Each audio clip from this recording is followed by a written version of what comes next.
It's Easter Monday, and we do hope that you are having a fantastic weekend. And good morning. Welcome to your favorite current affairs breakfast show. This is Africa Good Morning, where we broadcast the pertinent stories making waves across our beautiful continent and beyond. I am Aina Koyo alongside Diana Master. Hey. Hi, Mwalelepo. Twalelepo, mwarapo. Na. Mwalelepo na. How is the holiday? What holiday? I mean, we do have to keep our viewers informed with the latest news making waves, because I always say news doesn't rest. Yes. You know, news doesn't take a break. Speaking of news, let's get into what you can expect in today's broadcast. Chad to expel German ambassador over discourteous attitude. Thabo Bester and his girlfriend were arrested in Tanzania. And finally, the last surviving Nuremberg prosecutor dies aged 103. We get into these stories after the break. We'll be back after this quick commercial break.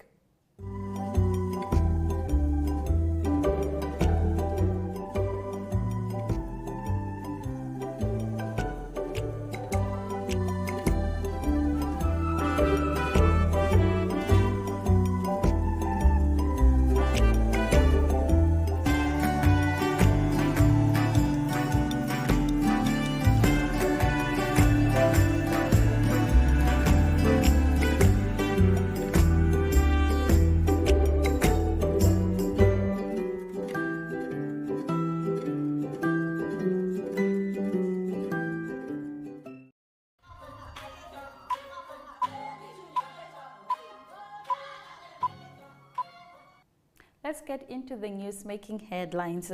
Now, Chad to expel German ambassador over discourteous attitude. Now, Chad's government has ordered the German ambassador to leave the country within 48 hours. It said in a statement, this decision of the government is motivated by the discourteous attitude of the non-respect of diplomatic custom.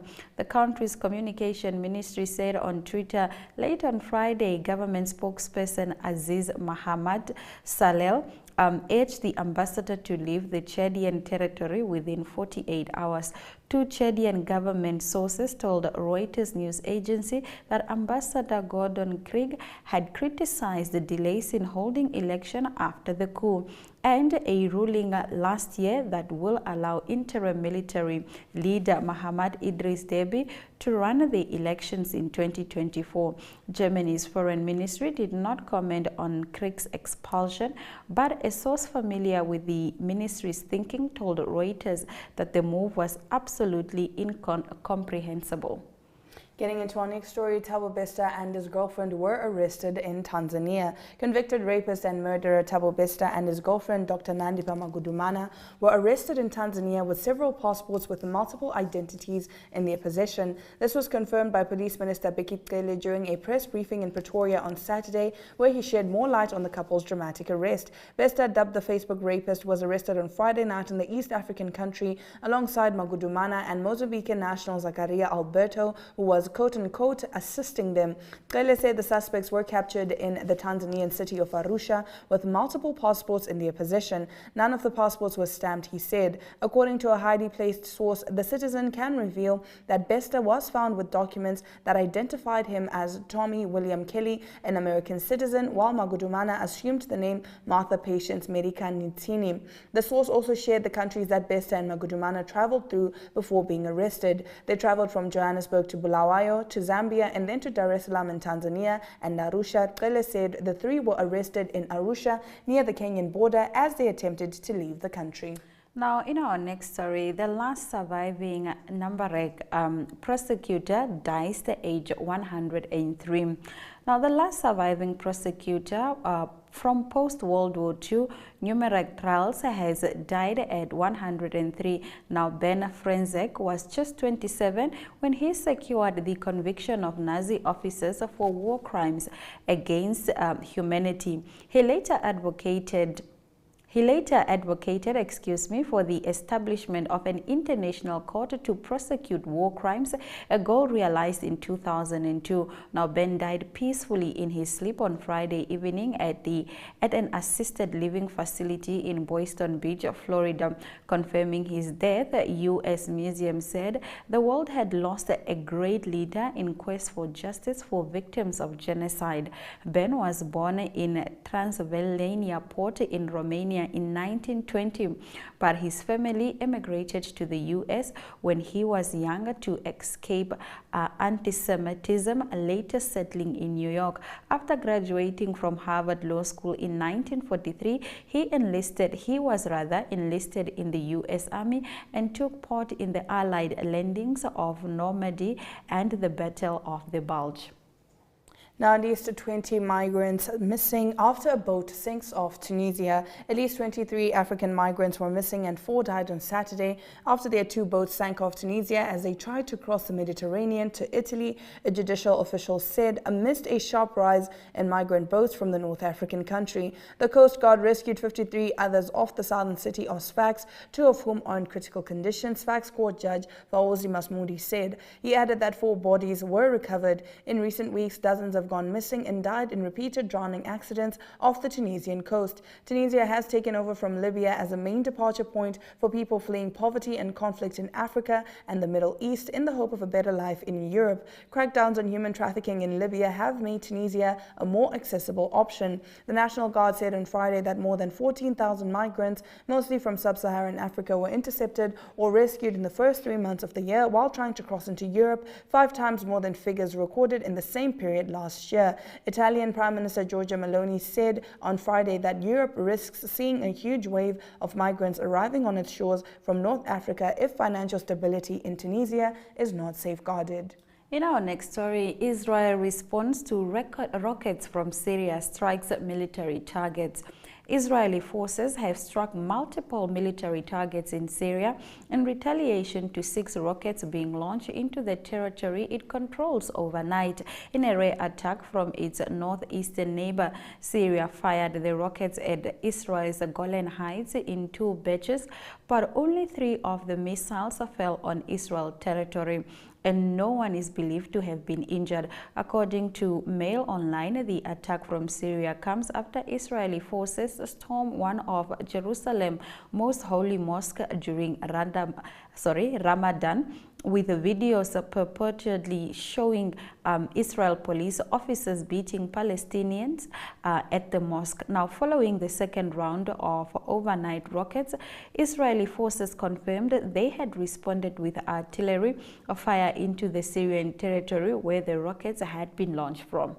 And now bringing us to the end of our top stories, 21 people charged over capsized ferry that killed dozens. 21 people have been charged with manslaughter in the investigation into the sinking of a mini ferry that killed 30 people and left 7 missing a month ago in Gabon, the Libreville public prosecutor announced Saturday. On March the 9th, the Esther Miracle, which linked the capital to the oil port of Port Gentil, capsized in the middle of the night, and only 124 people out of the 161 officially recorded occupants were rescued. The government of this small Central African country was quick to point to possible serious errors concerning the navigation permits issued for this mixed passenger and freight vessel belonging to the private company Royal Coast Marine. It sank only 10 kilometers from the coast. The survivors and the families of the victims also blamed the longevity of the rescue operation. Dozens of people were then questioned in police custody as part of the investigation, including officials from the Merchant Navy, the Ministry of Transport, and executives from the RCM. Of 48 people referred to the prosecutor on the 6th and the 7th of April, 21 have been charged by an investigating judge with manslaughter, unintentional injury, failure to render assistance, forgery, and use of forgeries and endangering the lives of others, said the prosecutor Andre Patrick Roponat on Saturday on the public television channel Gabon Premier. Now, in Zimbabwe, the Minister of Information wants a pedophile castrated. We get into this story more after the break. My.NA Property Show provides viewers with the best in-class content, engaging interviews, as well as a showcase of the latest property-related products and services. If you would like to feature your brand or your campaign on this platform, contact my.na at synergy.com.na. My.na Properties, more than just a roof over your head.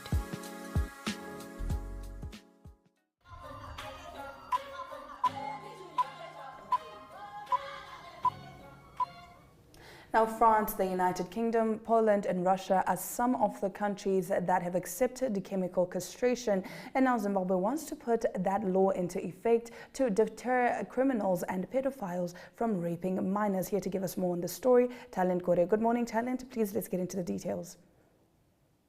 Good morning, and Africa, good morning. So the Information of Publicity Minister Monica Mchangwa has said that pedophiles should be castrated to deter men from sleeping with underage girls. This comes after she was questioned by the Portfolio on Health and Childcare in Parliament. What was government's position on the rising of men who are sleeping with minors? Apparently, a recent report revealed that 700 underage girls aged 10 to 14 gave birth in 2022. So the minister called for stiffer penalties. She said that a 10-year-old is a baby, and for any person in his right senses to actually take care of a woman, there is an element of madness which needs to be dealt with. So she said that she would take it up with other cabinet ministers to hear what they have to say concerning this, because having 700 underage girls giving birth in 2020 was a no-no for the government and also for all stakeholders who were involved. So they say that she said that she would actually call for castration if the need arises. All right, we understand that there are 6 million voters on the roll, and this is according to Zimbabwe's Electoral Commission. Tell us about this. Yes, as you all know, Zimbabwe is heading towards its general elections in July or August of this year. So the Zimbabwe Electoral Commission chairperson Priscilla Chugumba yesterday said that the electoral body had registered nearly 6 million voters for this year's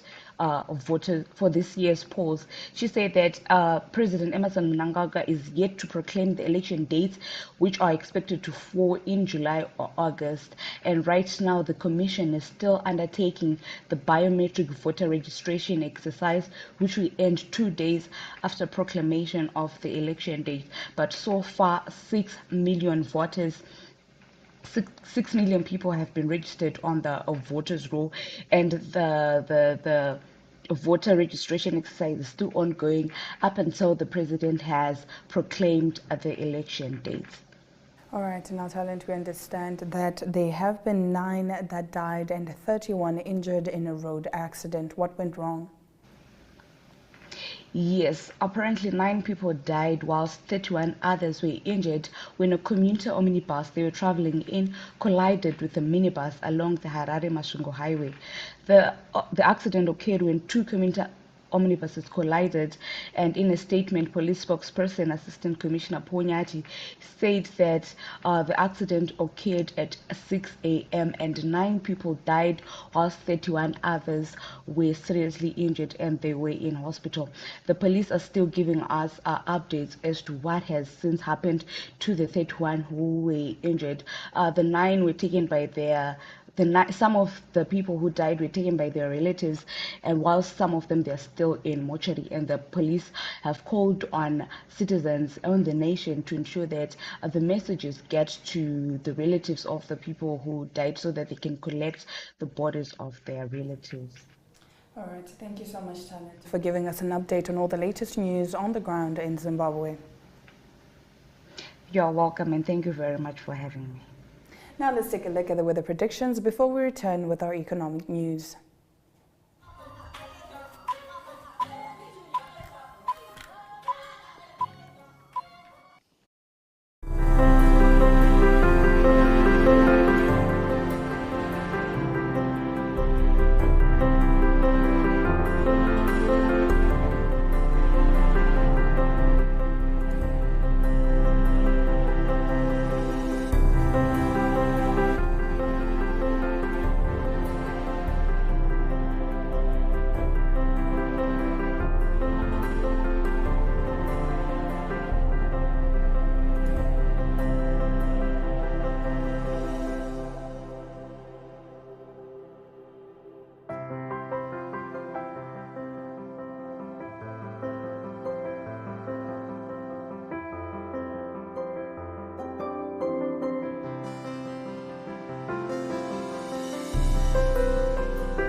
Let's get into our economic news now. In Ethiopia, an agreement has been signed to enhance professional efficiency, job creation in the textile industry.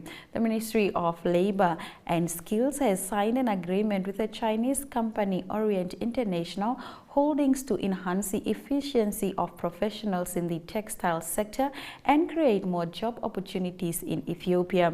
The agreement is expected to help produce capable human power in the textile industry and create more job opportunities in the sector, it was indicated. Speaking on the occasion, State Minister of Labor and Skills Dr.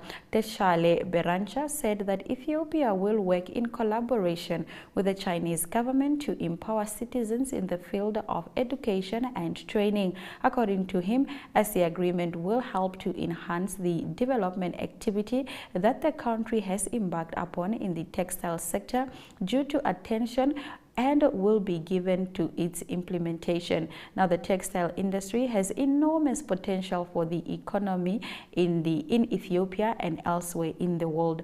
We have also been working relentlessly towards improving the skills of workforce in the sector to meet the demand of the industry, and we believe that collaboration with the company will further boost the sector's overall role in skill development and knowledge transfer.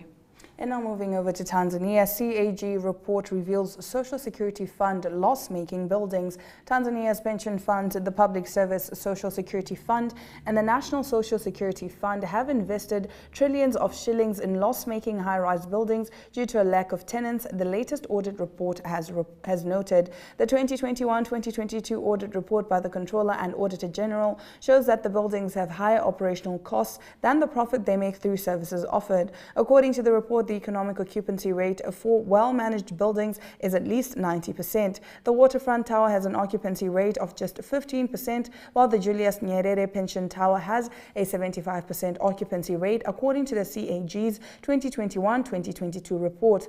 The average occupancy rate of PSSF's buildings was just 21% in 2021-2022, and the economic occupancy rate for well-managed buildings is at least 90%. For instance, the PSSF's Twin Tower in Dar es Salaam has spent 245.65 million shillings on operations, while the collections from the service fee are 96.81 million shillings.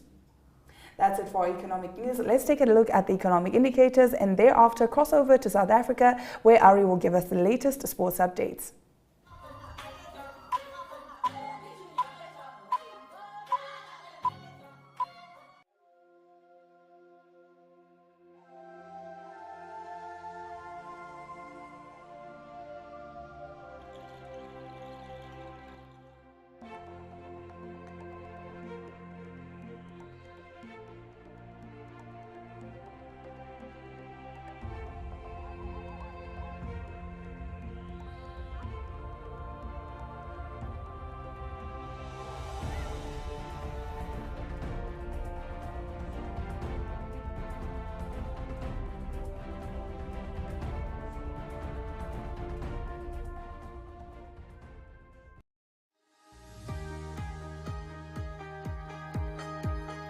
The Regional Review brings you news, views, and interviews from NMH correspondents from across the country.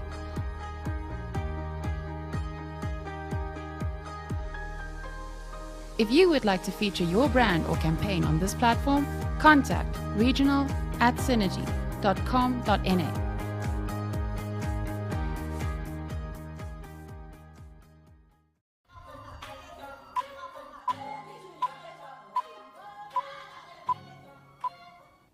It's a Monday, and of course that means we're catching up on all the latest sports news. Of course, starting off with the soccer, the English Premier League continued, the biggest game being Liverpool versus Arsenal, and Liverpool managed to salvage a draw after falling 2 points behind. Here to give us an update, Ari Gogaard. Good morning, Ari. Yes, very good morning, Diana. Everyone, yes, busy sport weekend. Let's start with that football. It's Arsenal that dropped points. That's the significant news related to the fight to stay on top of the English Premier League. They're still on top. It was Arsenal that drew with Liverpool 2-2 was the score there. And that is Haaland of Manchester City scoring, spectacular bicycle kick goal that was in Manchester City's win against Southampton, at Southampton by 4-1. That's significant because Manchester City now closer to Arsenal. It is now Arsenal 30 games, 73 points. They're still leading. City's got 1 game in hand, 29 games, but they have 67 points. That means in their game that they have to make up, they can be 3 points behind, and the two teams play in a few weeks' time at the end of April. The two play at Manchester City, so that will be a big factor in who wins the title. Just briefly, also Manchester City or Newcastle and Manchester United, they number 3 and number 4 at the moment on the points, remaining in the top 4 in the English Premier League. That's after beating Brentford and Everton respectively over the weekend. So good wins. Newcastle beating Brentford 2-1, Manchester United beating Everton 2-0. Briefly, other sport as well. Golf, a big tournament. It was the Masters. It was a Masters one for the one for Spain, and that is Brooks Koepka. He was leading after 3 rounds, but he didn't win. He ended in second position. It was Jon Rahm of Spain that came through as the winner. He became the 4th player from Spain to win the Masters, joining Seve Ballesteros, Jose Maria Olazabal, and also Sergio Garcia. So a great tournament for Jon Rahm of Spain, winning the Masters, closing with a 69 for a total of 12 under par. On to some rugby news. It is South Africa playing in the European Cup. It doesn't sound right, but they're playing in Europe. And that's the Stormers playing against the Exeter Chiefs. Not a good day for the Stormers. They lost to the Exeter Chiefs by 42 points to 17. They're out of the tournament. In fact, there's no South African team left because the Sharks also lost to Toulouse. And it was 54-20, the score there, the Sharks winning that one. The semi-finals will be Leinster against Toulouse and also La Rochelle that will play the Exeter Chiefs. On to tennis news. That was the Charleston Open that was played in the USA. That is Jessica Pegula. She fell in the semi-finals. She was the number 1 seed. She lost to Belinda Bencic of Switzerland in the semi-finals, and Bencic went on to the final, but she again lost to Ons Jabeur of Tunisia. So it's a win for the African continent, at least. Ons Jabeur winning that one 7-6, 6-4. That tournament played on clay. It's leading up to the clay season, building up to the French Open starting in July.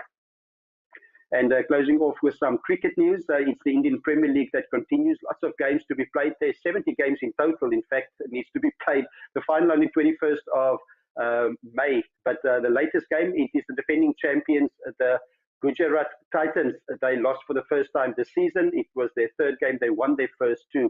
They batted first against the Kolkata Knight Riders. They scored 204 for a loss of 4 wickets, a good score. But the Kolkata Knight Riders made the runs on the last ball of their allotted 20 overs, 207 for 7. Kolkata Knight Riders winning that one. So that's the international sports news for today. Well done to Jon Rahm in the Masters. And we talk sport again tomorrow. I hope it's a brilliant week for everyone. Bye-bye. Thank you so much, Ari, for keeping us up to speed with all the latest sports news. After the break, we take a look at the highlights from today's broadcast, just in case you need a quick recap.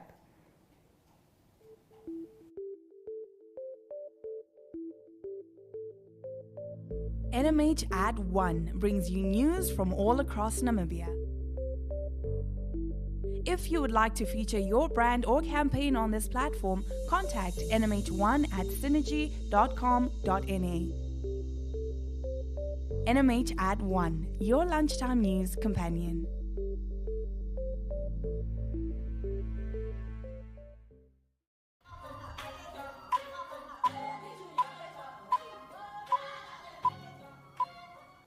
You're watching Africa Good Morning. Let's take a look at the highlights from today's broadcast. Chad to expel German ambassador over discourteous attitude. Thabo Bester and his girlfriend were arrested in Tanzania. Last surviving Nuremberg prosecutor dies aged 103.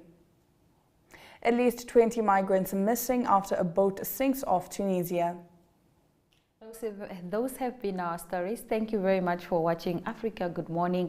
Please be reminded that our show screens on DSTV channel 285 as well as GoTV channel 94. We also welcome your remarks regarding our show. You can post them on our Twitter and Facebook pages.